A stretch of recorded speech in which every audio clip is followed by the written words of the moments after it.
Welcome to S9 TV. ముందుగా headlines చూద్దాం.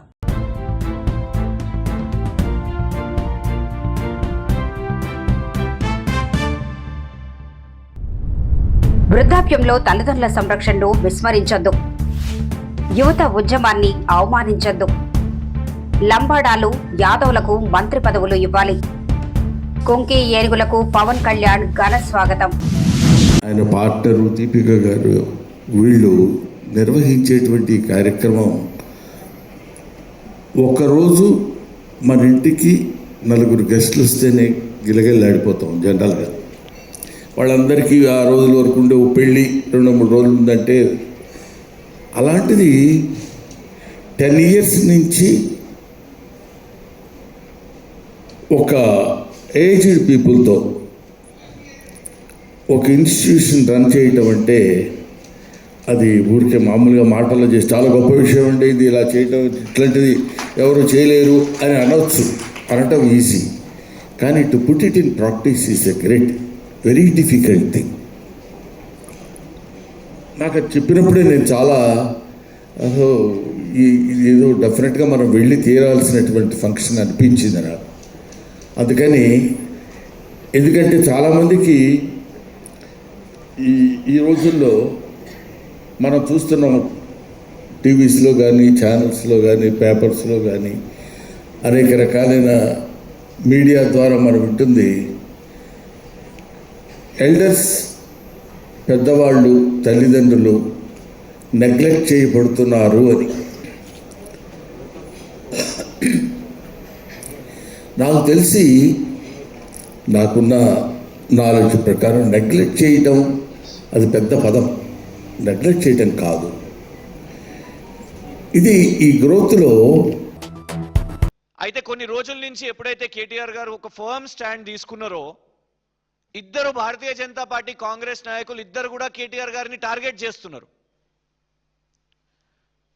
అయితే ఆ యువతను అరాచకవాదులని అంటున్నారు వీళ్ళు. బీజేపీ వాళ్ళేమో ఇక వాళ్ళకు పేర్లు పెట్టేస్తారు, వీళ్ళు యువత కాదు, వీళ్ళు తీవ్రవాదులు, విదేశీ ఫండింగ్ ఉందని కొందరు మాట్లాడతారు, కొందరు ఏకంగా కోర్టుకు కూడా పోతారు, తుకుడే గ్యాంగ్ అని వాళ్ళని అంటారు. ఈసారి వచ్చిన యువత అందరు కూడా సుమారు, ఎందుకంటే ఇంటర్మీడియట్ అయిపోయిన తర్వాత అయ్యే ఎగ్జామినేషన్ ఇది, సో 16, 17, 18 ఆ ఏజ్ గ్రూప్స్లో ఉన్న వాళ్ళు అందరు కూడా వాళ్ళు వాళ్ళ అక్క చెల్లెలు అన్నదమ్ములు అందరు కూడా ఇవాళ రోడ్ల మీదకి వచ్చి పోరాటం చేస్తున్నారు. కేటీఆర్ గారు కూడా, ఎందుకంటే వారికి కూడా 2 పిల్లలు ఉన్నారు కాబట్టి ఒక తండ్రిగా ఇవాళ దేశం మొత్తం కూడా ఖచ్చితంగా విద్యారంగంలో రిఫార్మ్స్ రావాలి అని కోరుకుంటున్నారు కాబట్టి కేటీఆర్ గారు కూడా దీన్ని సపోర్ట్ చేశారు. కేటీఆర్ గారు మాట్లాడితే తప్పేంటిది? ఇద్దరు, బండి సంజయ్ గారు పెట్టిన ప్రెస్ మీటు మరియు కాంగ్రెస్ నాయకులు, ముఖ్యమంత్రి గారు ఎత్తుతున్నది తలా తోక లేకుండా అన్ని చేసి ఈ రాష్ట్రంలో ఏది జరిగినా కేటీఆరే అనాలి, పొద్దున్న లేస్తే కేటీఆర్ అనాలి, ఎక్కడ ఏమైనా కూడా కేటీఆరే చేపిస్తున్నాడు అనేసి అంటారు. హైదరాబాద్ సెంట్రల్ యూనివర్సిటీలో యువత చెట్ల నరికివేత మీద మాట్లాడితే, వాళ్ళు పోరాటం చేస్తే కేటీఆరే చేపిస్తుండు. అశోక్ నగర్ యువత 20,000 ఉద్యోగాలు పోలీస్ శాఖలో ఖాళీలు ఉన్నాయనంటే వీళ్ళు కేటీఆర్ పేడ్ ఆర్టిస్ట్ అని అంటారు. మీరు ఎలాంటి డిపిఆర్ లేకుండా మూసి ఇల్లెట్ల కూల్చేస్తారో అని ఆ బాధితులు వస్తే వీళ్ళను కేటీఆర్ రెచ్చగొడుతుండు అని అంటారు. మూసి డిపిఆర్ లేకుండా మధు పార్క్ అపార్ట్మెంట్స్ మీరు ఎట్లా చేస్తారని జర్నలిస్టులు మిగతా వాళ్ళు మాట్లాడితే వీళ్ళు కేటీఆర్ పేడ్ ఆర్టిస్ట్లే అంటారు. లగచెర్ల వాళ్ళు కేటీఆర్ పేడ్ ఆర్టిస్ట్లే. రైతులు అందరూ ఎవ్వరు మాట్లాడినా, ఎవ్వరు ఈ ప్రభుత్వాన్ని ప్రశ్నించినా కేటీఆర్ గారిని తీయాల్సిందే. ఇవాళ దేశవ్యాప్తంగా నీటి విషయం మీద, విద్యారంగంలో సంస్కరణల గురించి మాట్లాడుతుంటే వీళ్ళిద్దరు కూడా యువతను ఇంత పెద్ద ఉద్యమాన్ని అవమానిస్తూ, ఇందులో కూడా డైవర్ట్ ఎట్లా చేద్దాం. బండి సంజయ్ గారు, రేవంత్ రెడ్డి గారు ఇద్దరు మంచి మిత్రులు, అందరికి తెలిసిందే. గౌరవ ముఖ్యమంత్రి గారు మనవి చేస్తున్నాను, నేను 2 మంత్రి పదవులు మిగిలి ఉన్నాయి. ఒకటి లంబడోళ్ళకి ఇవ్వాలి, ఒకటి యాదవులకి ఇవ్వాలి. ఒకటి గిరిజన మంత్రి సీతక్క ఉంది, ఆదివాసి బిడ్డ. ఇంకొకటి ఇలా ఎస్టీ నుంచి, లంబాడ జాతి నుంచి వాళ్ళు కూడా ఇవాళ ఎమ్మెల్యే గెలుచున్నారు. వాళ్ళ మీ ఇష్టం వచ్చినట్టు ఇవ్వండి, వర్క్ చేయండి.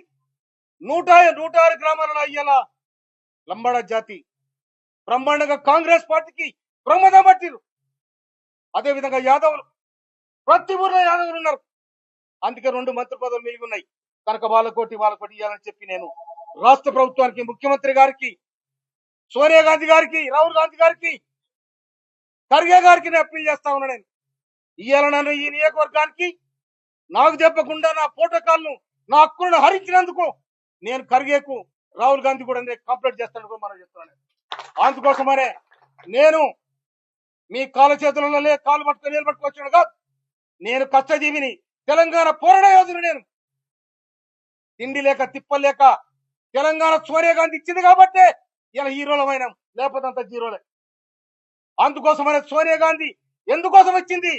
మా మీద పెత్తనం చేయాలని మీకు ఇయ్యలే. మీ అంతా మీరు బతుకుని మీ రాజ్యం మీరు చేసుకోండి. వాడు ఎస్సీలు ఉంటే వానికి ఎవరికి అవకాశం వాడు చేసుకోమని చెప్పింది. కానీ ఇవాళ మా మీద మీ పెత్తనం ఏంటి?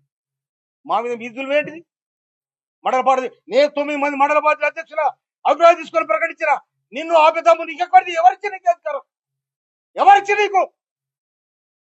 మళ్ళీ ఏలు పెడితే బరికామని కూడా హెచ్చరిస్తున్నాను. అందుకోసమనే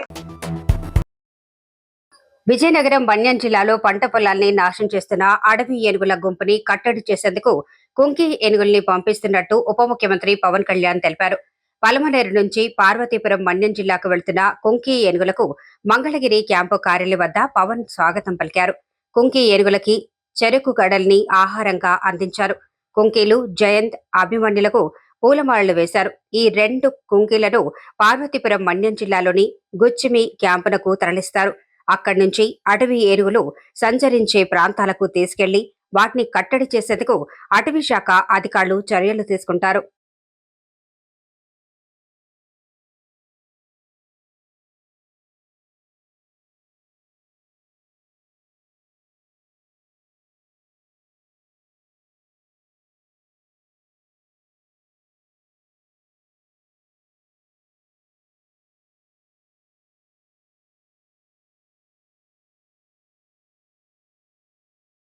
ఇంతటితో వార్తలు సమాప్తం.